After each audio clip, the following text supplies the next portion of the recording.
Hoy vamos a estar en el capítulo número 17. Creo que, bueno, no conozco, no creo que haya, pero cristiano que no conozca la historia de David y Goliat. Es una historia conocida, una historia que, una de esas historias muy queridas, que se cuentan mucho. Yo recuerdo que durante la pandemia, ay, cómo se nos fue la vida ahí, pero eh, mi hija todavía, pues no sé, tenía 5 años cuando empezó todo lo de la pandemia, creo. Y como por un año era su historia favorita y recuerdo que casi todas las noches era una y otra vez la historia y se me grabó. Y hasta le metía detalles que a veces, bueno, no que no existían, pero le decía que había mandado queso con pan y conchas y cosas así, ¿no? Porque ya la había relatado tantas veces que ya no sabía cómo sorprenderla. Y es padre cuando lo vuelves a leer y ahora el sorprendido es uno porque Dios te deja ver cosas que no habías a lo mejor entendido. No sé si recuerdan en los evangelios, hermanos, uno de los relatos también que, no sé si a ustedes, pero a mí me encanta, después de la resurrección van dos de los discípulos caminando, dos discípulos van caminando y conforme van caminando se les aparece Jesucristo.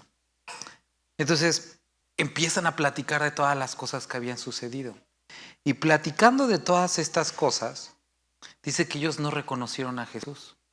Hasta que llega un momento en el que lo invitan a pasar a su casa, van a cenar y cuando están partiendo el pan, pero antes de que lleguemos ahí, dice que durante todo el camino Jesús les estuvo hablando todo, o sea, hizo un recorrido de todo el Antiguo Testamento, la ley, los profetas y cómo todo eso apuntaba hacia él. Y en el momento que parte el pan, dice que sus ojos fueron abiertos y le reconocieron. Y no sé si les ha pasado que a lo mejor de repente llegan a comprar un carro diferente al que tenían y casi sus ojos se abren y ven puros carros iguales por donde voltean. Y usted dice, no tenía idea que hubiera tantos de estos carros hasta que tuve este carro, ¿no? Nos pasa con el Spark. Yo digo, no manches, pues ¿cuántos de estos hay? O sea, para donde voltees hay de esos, ¿no? Y antes ni los veía. Pero es hasta el momento que tú estás perseverando en algo que entonces empieza a ver como lo empiezas a encontrar cada momento. Y cuando nosotros tenemos esa comunión íntima, y quiero que veas ese símbolo hermoso del partimiento del pan y la comunión, es entonces cuando empiezas a ver a Cristo en cada pasaje.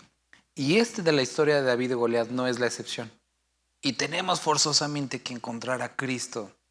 ¿Cuál era su propósito? Porque era lo que estaba haciendo. Viajó por todo el Antiguo Testamento diciéndoles, estas son las escrituras que hablan de mí. Y llegamos al capítulo 17. Dice que los filisteos juntaron sus ejércitos para la guerra y se congregaron en Soco, que es ¿qué? Y acamparon entre Soco y Aseca en Efes Damim. También Saúl y los hombres de Israel se juntaron y acamparon en el valle de Ela y se pusieron en orden de batalla contra los filisteos. Ahora, recuerda, esta no es una historia del valor de un pequeño, cómo se enfrenta contra algo grande, y si le echas suficientemente ganas y tienes mucho valor, puedes vencer lo grande. Ese no es el asunto únicamente con este capítulo. Quiero que empecemos a ver aquí, estas son cositas bien interesantes, pero ¿dónde estaban? ¿En dónde estaban estos valles? Bueno, este valle y estas montañas. Versículo 1 dice que es ¿de dónde? De Judá. Ahora, Judá les como despierta alguna idea acerca de algo. Judá, para empezar, ¿a quién pertenecía? A Israel, ¿no? Entonces vamos a ver que esta batalla no se desarrolla en territorio enemigo. ¿Se desarrolla en dónde? En casa. Se desarrolla en la tierra que Dios les había dado. Y dice que los filisteos estaban sobre un monte al lado de Israel, uno frente al otro. Entonces salió del campamento de los filisteos un paladín, un héroe, como lo quieras ver, el cual se llamaba Goliat de Gat y tenía altura de 6 codos y un palmo, más o menos 2,90 m, 2,70 m. Entonces era un hombre bastante grande y para los que crecieron siendo los chaparritos del salón, a lo mejor para los altos no hay tanto problema, pero nosotros que fuimos los chiquitos, sí de repente veas a los otros y dices, no manches, ¿qué les dan croquetas o qué? Pero bueno, entonces estaba 2,90 m, ya es bastante que decir. Digo, para que tengas una idea, a lo mejor qué tendrá esto en la parte más baja, a lo mejor 2.10, pero era bastante grande. Entonces, dice, y a lo mejor, bueno, para mí lo más sorprendente no es tanto la altura, sino la fuerza, y dice, y traía un casco de bronce en su cabeza, y llevaba una cota de malla, y el peso de su cota 5.000 ciclos de bronce, algo así como 58 kilogramos ahí alrededor, casi los 60. Para que puedas tener como rango de comparación, un garrafón de 20 litros pesa 20 kilos, entonces estamos hablando de alrededor de 3 garrafones, ¿no? Y los filisteos estaban sobre un monte alto a un lado, e Israel estaba sobre otro monte al otro lado, y el valle entre ellos. Eso ya lo leí, perdón. 5. Y traía un casco de bronce en su cabeza y llevaba una cota de malla, y era el peso de la cota 5.000 ciclos de bronce. Sobre sus piernas traía grebas de bronce y jabalina de bronce entre sus hombros. El asta de su lanza era como un rodillo de telar, y tenía el hierro de su lanza 600 ciclos de hierro, e iba a su escudero delante de él, alrededor de 7 kilos. Y si recuerdas tus clases de física, cuando estamos hablando de una lanza, si la punta está más pesada, ejerce un momento de fuerza y entonces pues pesa más de lo que se puede percibir. Y se paró, y alguien puede leer el versículo 8, versículo 9 y versículo 10. Vamos a avanzar en la historia mejor y ahorita vamos a comentar. Oyéndolo Saúl y todo Israel que estaba estas palabras de los filisteos, se turbaron y tuvieron gran miedo. Y David era hijo de aquel hombre efrateo de Belén de Judá, cuyo nombre era Isaí, el cual tenía 8 hijos, y en el tiempo de Saúl este hombre era viejo y de gran edad entre los hombres. Y los 3 hijos mayores de Isaí habían ido para seguir a Saúl a la guerra, y los nombres de sus 3 hijos que habían ido a la guerra eran Eliab, primogénito, el segundo Abinadab y el tercero Sama. Y David era el menor. Siguieron pues los 3 mayores a Saúl, pero David había ido y vuelto dejando a Saúl para apacentar las ovejas de su padre en Belén. Venía pues aquel filisteo por la mañana y por la tarde, y así lo hizo durante 40 días. Y dijo Isaí a David, su hijo, toma ahora para tus hermanos una efa de este grano tostado y estos 10 panes, y llévalo pronto al campamento a tus hermanos. Y estos 10 quesos de leche los llevarás al jefe de los 1000, y mira si tus hermanos están buenos, y toma prenda de ellos. Y Saúl y ellos y todos los de Israel estaban en el valle de Ela peleando contra los filisteos. Bueno, estaban ahí preparados para la batalla, pero acuérdate, no había sucedido todavía la batalla.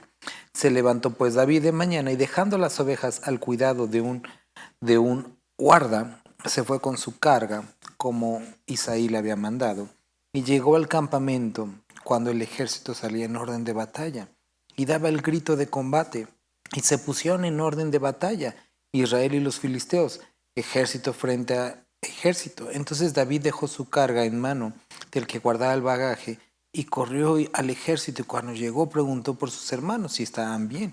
Mientras él hablaba con ellos, he aquí que aquel paladín que se ponía en medio de los 2 campamentos, que se llamaba Goliat el filisteo de Gad, salió de entre las filas de los filisteos y habló las mismas palabras y las oyó David. Y todos los varones de Israel que veían a aquel hombre huían de su presencia y tenían gran temor. Y cada uno de los de Israel decía, ¿no habéis visto a aquel hombre que ha salido? Él se adelanta para provocar a Israel. El que le venciere, el rey le enriquecerá con grandes riquezas, y la dará a su hija, y eximirá de tributos a la casa de su padre en Israel. Entonces habló David a los que estaban junto a él, diciendo, como de alguna forma incitándolos, oigan, ¿qué onda con ustedes, no? ¿Qué hará al hombre que venciere a este filisteo y quitare el oprobio de Israel? Porque ¿quién es este filisteo incircunciso para que provoque a los escuadrones del Dios viviente? Y el pueblo le respondió las mismas palabras diciendo, así se hará al hombre que le venciere. Ok, vamos a ver. Primer asunto que no sé si alguna vez te habías preguntado. Dice que así sucedió por ¿cuántos días? 40 nos puede recordar a lo mejor los 40 días que fue tentado Jesús, los 40 años que estuvo el pueblo de Israel vagando en Egipto. Vamos a ver que no le vamos a agregar valor a ese 40, pero está hablando acerca de una prueba constante. Si era tan fuerte, tan grande, tan poderoso, ¿por qué no los atacó? ¿Por qué durante 40 días no les atacó? ¿Por qué? ¿Alguien como podría decir por qué? Porque su propósito no era atacar, era atemorizar. Y es exactamente lo mismo que nosotros podemos leer en el libro de Pedro, cuando dice, sed sobrios y velad, porque vuestro adversario anda como león rugiente viendo a quien devorar. Entonces, cuando estábamos en Pedro, veíamos que Pedro lo que está utilizando es un dicho judío o una cosa que sabían los judíos, que en mexicano sería como perro que ladra no muerde. Porque ellos lo que explicaban, o lo que digo, porque en ese tiempo había leones, es que los leones viejos eran los leones rugientes. Porque como ya no podían atacar, ya no tenían ni la velocidad y muchos de ellos habían perdido parte de sus garras y de sus dientes, rugían para atemorizar a la presa, dejarla como... Porque se ha comprobado científicamente que el rugido del león tiene ese efecto que como como que paraliza a sus presas y entonces de alguna forma atacarlos más fácil. Pero no puede hacer nada. Lo único que tiene es su rugido, como Goliat sus palabras, como el enemigo sus mentiras. Ahora, otra cosa adicional, no está, por lo menos esta batalla que se está describiendo aquí, en territorio enemigo, sino está en la tierra de Judá. Vamos a decir, ¿de dónde venía Jesús? La tribu del rey. Estamos viendo que está peleando en un territorio conocido, en donde a ellos les pertenecía. Y este cuate se había metido, este circunciso se había metido al territorio que le pertenecía a Dios. Y sabes, no sé si has experimentado este tipo de tentaciones, de mentiras, de problemas, de angustia, de aflicción, justo después de que Dios acaba de hacer o hablar algo a tu vida. Hay ocasiones en las que te encuentras este tipo de situaciones que tú andas allá bien alejado.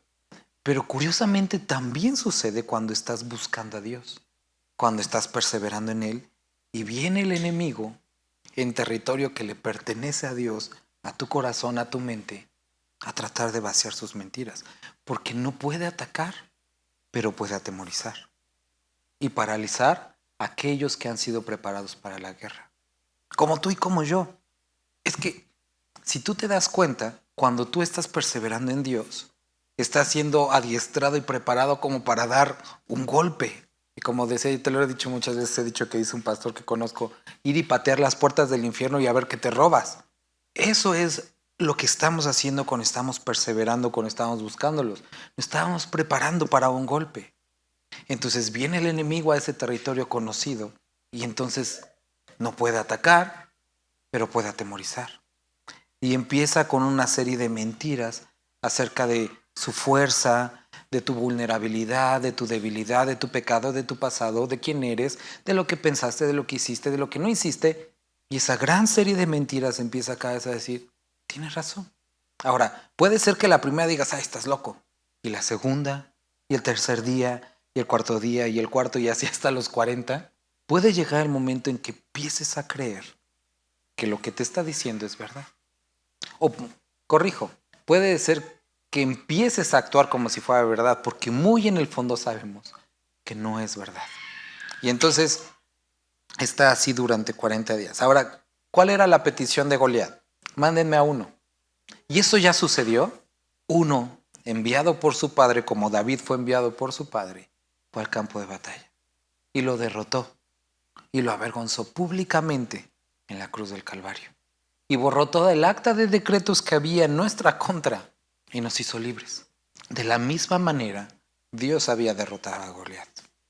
Solo se necesitaba uno que fuera y que reclamara la victoria que Dios ya había dado.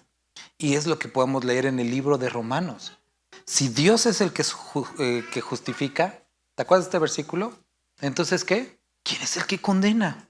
Si Dios ha vencido, si Dios nos ha justificado, ¿quién es el que se puede venir a burlar? ¿Quién es el que condena? Porque Dios nos ha hecho libres, nos ha dado la victoria. Pero este cuate aunque sabe que es mentira, va a seguir ahí gritando como si no lo fuera, porque sabe que si grita lo suficientemente fuerte, suficientemente grave, como la voz de Goliat, puede ser que más de uno se convenza. Si es cierto, Dios ya no me quiere. Si es cierto, Dios ya me desechó. Si es cierto, puede ser que nunca me salvó. Y cosas como de este tipo que vienen una y otra vez a nuestra vida. Pero ¿sabes qué? Dios ya lo venció. Y ahora aquí quiero que analices algo. Aquí dice que, le dice Goliat a David, bueno, le dice a todos, si mandan a alguien y ese alguien yo lo venzo, ustedes van a ser mis siervos, van a ser nuestra servidumbre. Y según lo que estábamos leyendo en Apocalipsis, ese eran las lágrimas y el terror de Juan cuando se pone el rollo enfrente de ellos y dice, ¿quién es digno de abrir el rollo y de quitar sus sellos? Y dice que no se encontraba nadie que fuera digno ni siquiera de mirar el rollo. Y Juan dice que lloraba mucho porque entendía que si eso era verdad, estaba a punto de pasar lo que había dicho Goliat. Ustedes van a ser mis siervos para siempre. Pero como hubo alguien digno de tomar el rollo y de abrir sus sellos, entonces Goliat fue vencido y entonces ya no es nuestro oponente. No es un oponente. Y como siempre, está bajo los pies del Señor. Y por lo tanto, como Él venció, confiad, yo he vencido al mundo. Esa es una verdad que sigue siendo verdad para nosotros y es mucho más verdad para nosotros. Entonces, dice que están en ese lugar, está Goliat con la incitación porque no se atreve a dar el paso, no se atreven a pelear y están ahí de un lado del otro simplemente contemplando y dice que todos estaban atemorizados. Sabían que había una recompensa para aquel que fuera y enfrentara. Ahora, ¿quién tendría que ir y enfrentar a Goliat? ¿Quién era el elegido? Saúl. ¿Por qué? Digo, a lo mejor podríamos decir, bueno, es obvio, es el rey. Pero si recuerdas, Saúl tenía una condición. Dice que era el más alto de todos. Dice que todos le llegaban de los hombros para abajo, ¿no? Y entonces había que pelear con uno alto. No, mi chavo, tú eres el más alto. Y vas. Pero Saúl estaba escondido. Ahora, en medio de la oscuridad, ¿has visto estas, bueno, han visto estas, ¿cómo se llama? Videos en los que soldados, por ejemplo, se les prohibió utilizar en campo de batalla a norteamericanos el Apple Watch y los iPhone. Porque sí han visto con las cámaras infrarrojas cómo lanzan los destellos, que reconoce los movimientos del rostro y todo eso. Se ve bien interesante porque en la casa tenemos cámaras y entonces cuando luego está mi esposa con los niños durmiéndolos y el celular está apagado y lo tiene ahí, el celular está mandando destellos que no se ven como simple vista, pero con la luz infrarrojas está constantemente como reconociendo el rostro, ¿no? Y van a decir, ¿eso qué tiene que ver? Bueno, es mi mente medio rara, pero somos enviados como luz en medio de las tinieblas. Y aquellos que somos portadores, que tenemos la luz de Dios, somos los elegidos. Pero muchas veces aquellos que tienen luz, que tienen la lámpara de vida, les da miedo bajar a la cocina por si se encuentran un monstruo. Pero somos nosotros. Él hace muy bien su trabajo, engañando, mintiendo y atemorizando. No a todos nos dice la misma mentira. A lo mejor a los niños el monstruo bajo el monstruo bajo la cama. A los grandes a lo mejor eso ya no nos da miedo. Bueno, algunos. Pero empiezan otro tipo de mentiras. Tu salud, tu economía, lo que sea. Y entonces intenta paralizar a aquellos que han sido capacitados para la guerra, reduciéndolos a nada, como simples espectadores ante el circo del enemigo. Porque eso es lo que estaba haciendo, un circo, que sabía que no podía ganar. Pero si podía entretenerlos lo suficiente, podría prolongar esta guerra, debilitar al ejército y ganar por default. ¿Y a ti te ha ganado por default el enemigo? Manteniéndote suficientemente tiempo inactivo como para que tú solito te rindas. Esto es lo que estaba intentando hacer Saúl, y esta es en la mentira y en el ejercicio que habían caído los soldados, los hermanos de David, el mismo rey Saúl. Ahora, llegamos al versículo número 25. Dice que David se acercaba con cada uno de los soldados y les decía, oigan, ¿qué es lo que va? ¿Cuál es la recompensa para aquellos que se levanten y vayan en contra de... Y cada uno lo repetía, aquel que se atreva y vaya y derrote al gigante, el rey le va a dar su hija y su familia va a estar exenta de tributos. Lo sabían, era una gran recompensa, pero nadie se atrevía a hacerlo. ¿Quién se sabe el versículo? En el mundo tendréis aflicción, pero confiad, yo he vencido al mundo. ¿Quién se sabe? Jehová es mi pastor y nada me faltará. Aunque ande de valle de sombra de muerte, no temeré mal de alguno, porque entonces muchos lo sabemos. Aunque mi padre y mi madre me dejaran, lo sabemos. Y sabemos versículos para el miedo, para la depresión, para la dependencia económica, para la enfermedad, para la fortaleza. Pero nos damos cuenta que llega el punto donde no es suficiente saber. Es necesario creer y confiar. Y necesitamos dar ese paso. Todos ellos lo sabían. Ahora, por ser judíos, como hombres que estaban ahí, a los 12 años celebraban una festividad en la que por primera vez pasaban y delante de todos en la sinagoga leían una porción de un rollo. Y a partir de ahí, sea en el templo, sea en sus casas, empezaban una instrucción como formal de las escrituras, aprendiendo textos bíblicos, salmos, recitando oraciones, yendo a la sinagoga. Lo sabían, como tú y yo lo sabemos. Pero de entre todos los que estaban preparados, uno que ni siquiera era soldado, fue aquel que tuvo el suficiente, no valor, sino fe para creer y para ver qué es lo que estaba sucediendo. Uno, esto era una afrenta en contra del pueblo.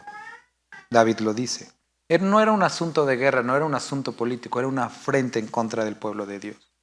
Número 2, ¿cómo se atreve este incircunciso, decía, a tentar a los escuadrones del Dios de Israel? Este era un asunto en contra de Dios. Y él estaba constantemente recordándoles, oigan, ¿cuál es la recompensa? ¿Cuál es la recompensa? Estimulándolos, tratándolos de provocar a, vamos, despierten. Y el pueblo respondió las mismas palabras. Pero sucede algo interesante. Versículo 28, ¿lo puede leer alguien? Entonces él dice, oye, ¿por qué me dices eso? ¿Qué fue lo que hice mal?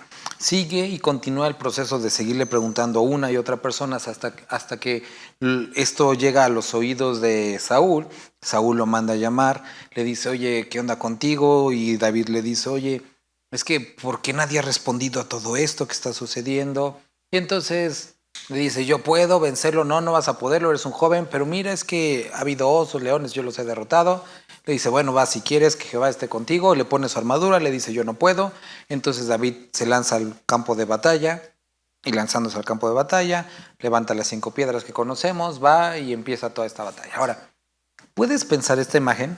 Una ocasión que fuimos a un lugar, nos recibieron unos hermanos y tenían un hijo pequeño. Y nos dice el hijo pequeño, como que yo los ayudo con las maletas y todo. Estuvo bien, bien buena onda, ¿no? El chavaquito. Y ahí está, o sea, las trata de cargar como puede. Y ahí está casi, casi como saliéndose el ombligo al niño de tanto peso. Y uno se siente mal, dice, pues yo puedo llevarlos, ¿no? Pero ahí está el chamaco haciendo lo que tú deberías de hacer. Y ese es exactamente como la deshonra que está presentando esto. Un grupo de personas preparadas para la guerra estaban de espectadores viendo mientras un joven hacía su trabajo. Y hay muchas personas, hermanos, hay muchísimos creyentes, doctos en la palabra, conocedores de los asuntos de la fe, pero que están viendo de lejos cómo unos hombres de vulgo y sin letras hacen su trabajo. Y sí, Dios utiliza lo débil para avergonzar a los sabios. Pero el asunto aquí es que ellos deberían de estar peleando. Y hermanos, el propósito de un discipulado es engancharse en una guerra, es salir a pelear. Y no podemos no podemos ser espectadores ante lo que está sucediendo en este mundo. Necesitamos cumplir aquello para lo que hemos sido preparados. Entonces llega esto ante los oídos primero del hermano, y el hermano se enoja. ¿Y cuántas veces nos hemos visto a lo mejor expuestos por el fiel trabajo de algunos, o nos hemos enojado por ver a algunos haciendo lo que nos corresponde, pero no hacemos nada para tomar el lugar? He experimentado eso, ¿no? Recientemente estaba nuevamente hablando con unos hermanos y me decían, ¿no? De unos pastores que de alguna forma en manera despectiva dicen, ay, sí, ese pastor de la moto. Y digo, está bien, ¿no? O sea, no es a lo mejor para algunos muy común, pero ¿dónde están ellos? ¿Dónde están ellos? Y no lo digo como con jactancia, porque sé que hay gente que trabaja miles y millones de veces más que a lo mejor lo que puedo yo llegar a alcanzar a hacer. Pero ¿dónde estamos los creyentes? A veces estamos viendo la paja en el ojo de nuestro hermano y no estamos trabajando. Entonces, bueno, es lo que pasa con Saúl. Entonces llega con Saúl y dice versículo 32. ¿Lo puede leer alguien 32 y 33? David respondió a Saúl: tu siervo era pastor de ovejas de su padre, y cuando venía un león o un oso y tomaba algún cordero de la manada, salía yo tras él y lo hería y lo libraba de su boca. Y si se levantaba contra mí, yo le echaba mano de la quijada y lo hería y lo mataba. Cuando estábamos leyendo el libro de Josué hablábamos acerca de esos monumentos que ellos levantaban. Cuando ellos cruzaron el río Jordán, una de las ordenanzas que les da Dios es que levantaban un montón de piedras, recuerdan, ¿no? Y que si algún momento sus hijos llegaban a preguntar cuando iban por el camino, papá, ¿qué es este montón de piedras que está levantado aquí? Ellos tenían que decir, bueno, éramos esclavos, salimos de Egipto. Y entonces ellos tenían que recordar y decir a sus hijos, hasta este punto Dios ha sido fiel. Y estos momentos en los que Dios ha tenido fidelidad, como siempre lo ha hecho con nosotros, misericordia, deben de ser un firme recordatorio de que si has sido fiel en esos primeros pasos, puedes seguir siendo fiel en lo que sigue. Y aquí es lo que nosotros estamos viendo con David. Él recuerda cómo Dios lo guardó con el león, cómo lo guardó con el oso, y que por supuesto ningún otro oponente puede igualar lo que Dios puede hacer. Ahora, tenemos que ver aquí dos cosas. David está confiando en su habilidad para enfrentarse. Ese no es el asunto. Pero aquí nosotros vamos a ver que a continuación David camina para la guerra. Y eso es lo que se nos olvida a muchos de nosotros. Sabemos lo que Dios ha hecho. Sabemos lo que Dios puede hacer. Pero olvidamos que tenemos que dar los pasos y caminar en el campo de batalla. Hay una labor que se tiene que hacer. Y muchos nos quedamos esperando nuevamente como espectadores con una falsa piedad diciendo de que Dios haga su voluntad. Sí, Él la va a hacer, aunque tú no digas la frase cristiana de que Dios haga su voluntad. Pero si la entiendes, necesitas saber que lo que Dios quiere es que vayas y que cumpla su voluntad. Y eso implica mover tus manos, mover tus pies y experimentar en cierta medida el combate. Y Dios puede librarnos. Saúl le dice, ponte mi armadura. Y David dice, no, no me queda. Y yo he visto, o yo recuerdo cuando le contaba a mi hija esta historia, le decía, yo veo aquí algo truculento de Saúl, como lo hacía en otras ocasiones. ¿Recuerdan? Con Jonatán 2 veces se la hizo. Jonatán ganó y él quiso, o se quiso apropiar de la victoria, ¿no?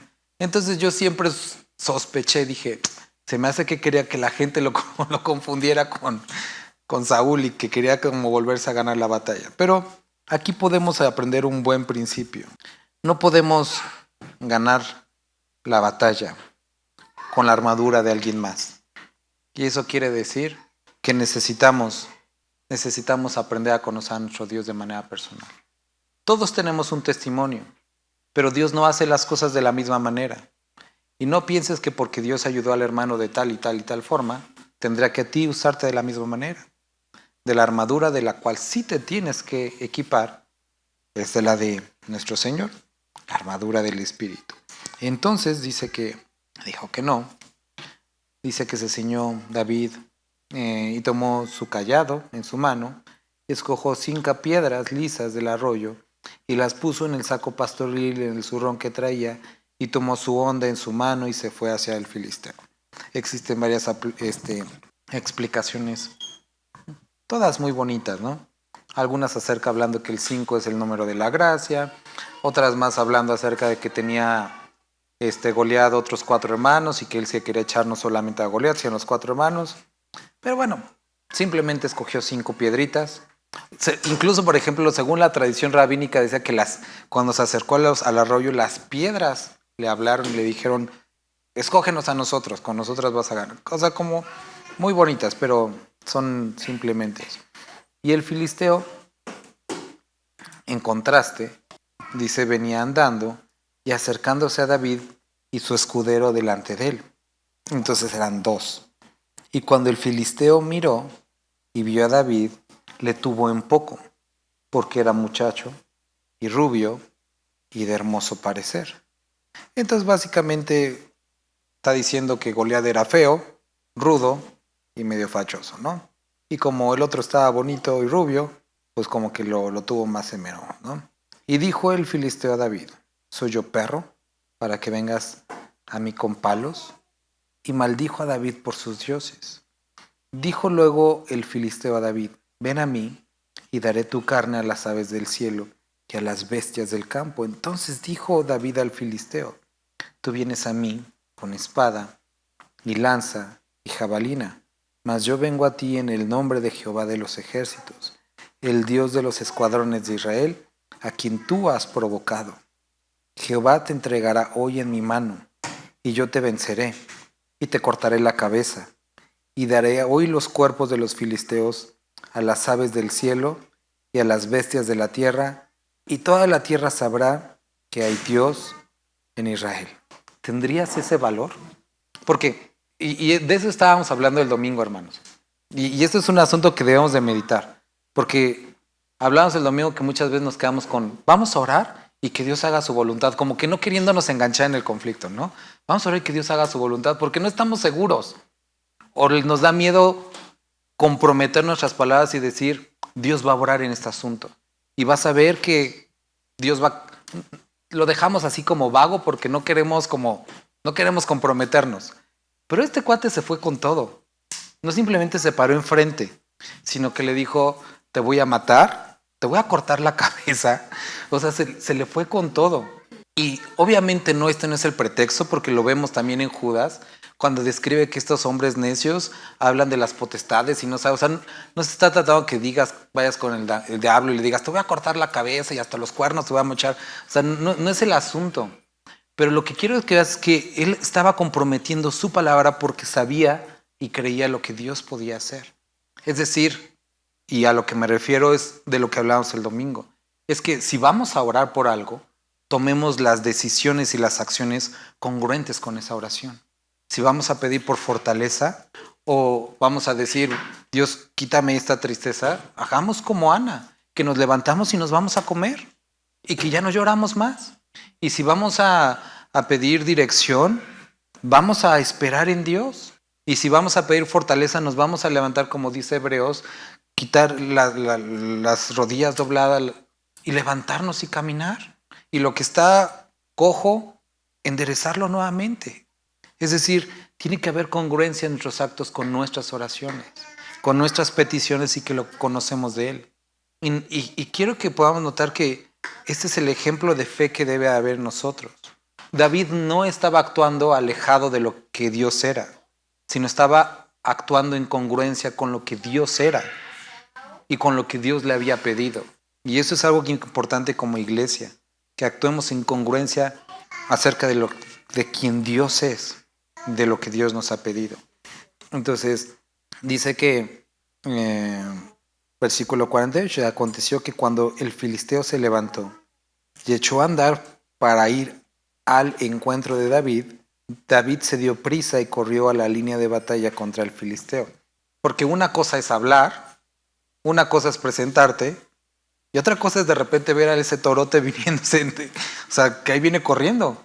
Y tenemos que llegar hasta ese punto. Y no solamente eso, sino ir y correr para enfrentar la situación. Y esto es que nuestra lucha no es contra carne y sangre. Porque lo han experimentado a lo mejor muchos de ustedes. que aprendemos versículos de evangelismo aquí, pero no es lo mismo aprenderlos en la escuelita que decirlos enfrente de una persona. Y no es lo mismo decirlos enfrente de una persona que decirlos con la boca temblando enfrente de un endemoniado. No es lo mismo asunto, pero sigue siendo verdad frente a un endemoniado, frente a un incrédulo, uno que se resiste, sigue siendo verdad. Y necesitamos llegar a ese punto en el que tenemos que pasar cuando nuestra fe es probada. Y que nuestras palabras, nuestro valor tiene que ser probado. Y tenemos que demostrar que realmente creemos, no a Dios, sino a nosotros. Tiene que salir a la luz en quien hemos puesto nuestra esperanza. Nuevamente, porque conocemos. Alzaré mis ojos a los montes. No sé cuántas veces lo has recitado. ¿De dónde vendrá mi socorro? Mi socorro viene del Señor.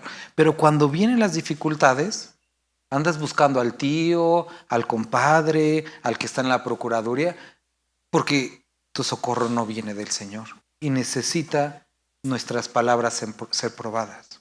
Y entonces David vio al gigante venir en contra de él. Pero recuerda, nosotros decíamos desde el principio, esta no es una historia de motivación. Esta es una historia que describe a aquel gigante que fue vencido con anterioridad y que simplemente está diciendo cosas que no puede hacer porque él fue vencido. Y de la misma manera, nuestro Señor ha vencido. Entonces, dice que David va a la línea de batalla y metiendo su mano en la bolsa tomó de allí una piedra y la tiró con la honda, e hirió al filisteo en la frente, y la piedra quedó clavada en la frente y cayó sobre su rostro a tierra. ¿Cuándo practicó esto David? Cuando estaba con las ovejas. Y es verdad que Dios puede dar el tino al que no sabe usar la honda, pero generalmente esto es producto de un tiempo y es exactamente lo mismo. Muchos de nosotros nos gustaría adquirir esa fuerza sobrehumana en un instante y Dios lo puede hacer, pero la fortaleza lleva tiempo y esos eventos en los que somos probados, el permanecer en pie, es resultado de una cercanía a nuestro Dios. Por eso dice, alejados de mí, apartados de mí, nada podéis hacer. Y necesitamos estar en constante comunión con Él, para como dice Efesios, para cuando llegue el día malo, porque va a llegar, estemos firmes. Y habiendo pasado el día malo, estemos firmes. Entonces, David, todo lo que practicó en el campo de las ovejas, lo puso por obra en el campo de la batalla.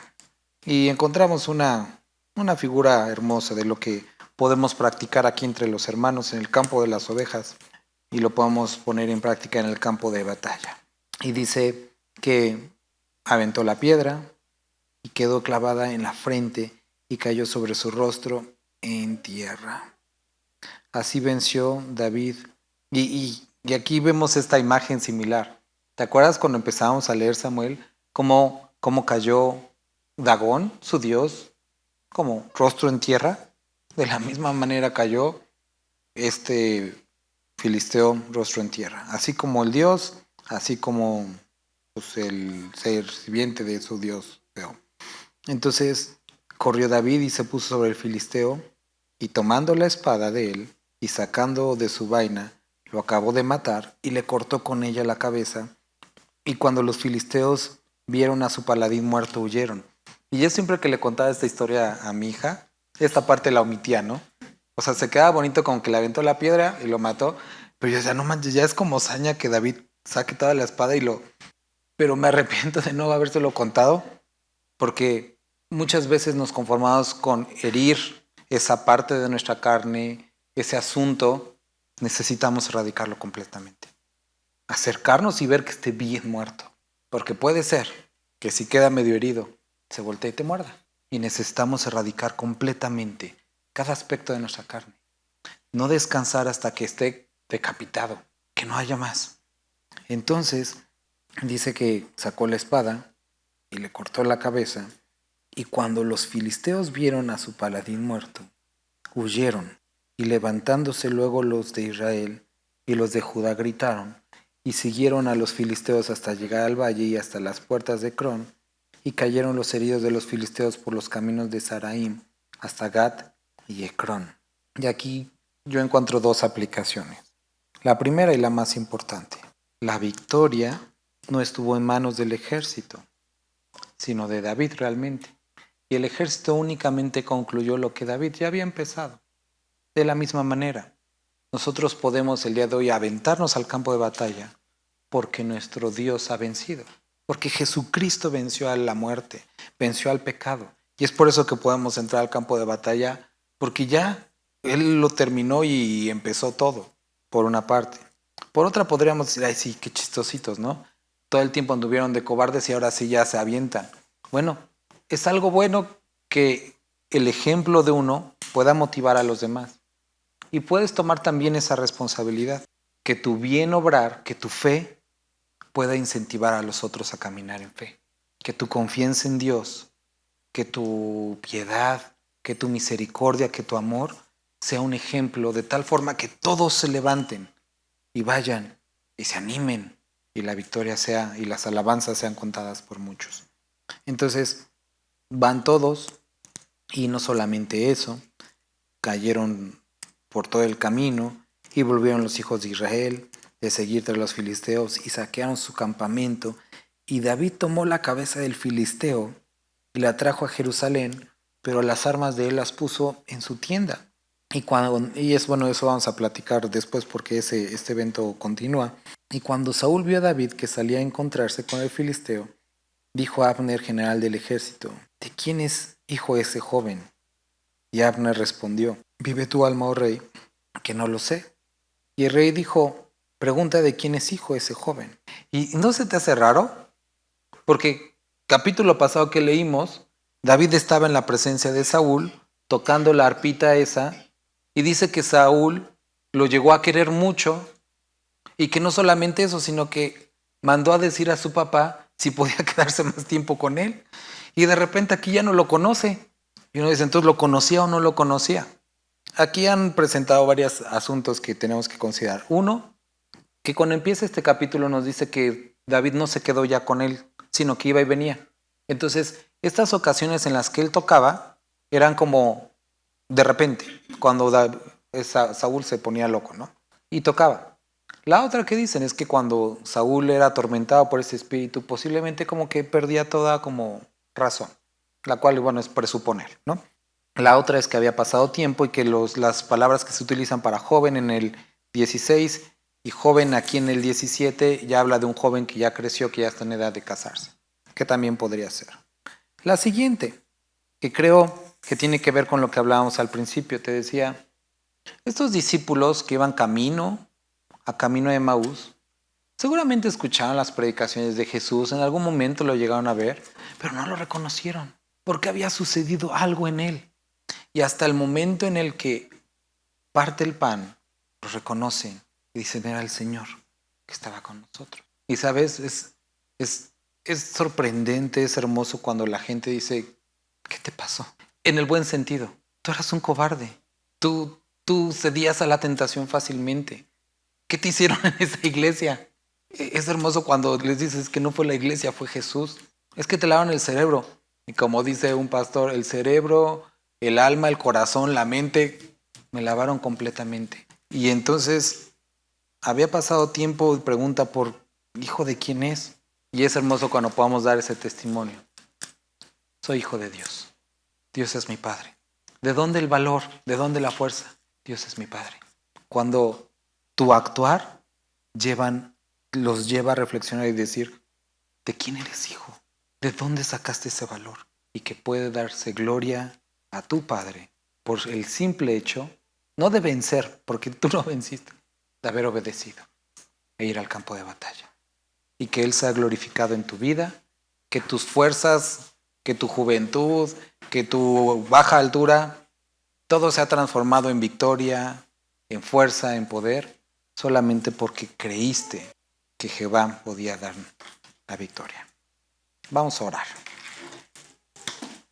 Padre, el día de hoy, todos los que estamos aquí podemos dar testimonio de que el día de hoy estamos aquí por tu pura gracia y misericordia. Señor, de no ser por tu misericordia, por el favor merecido que has mostrado a nosotros, es que hoy podemos estar aquí. Ayúdanos a recordar esto cada día de nuestra vida, que sin ti no somos nada.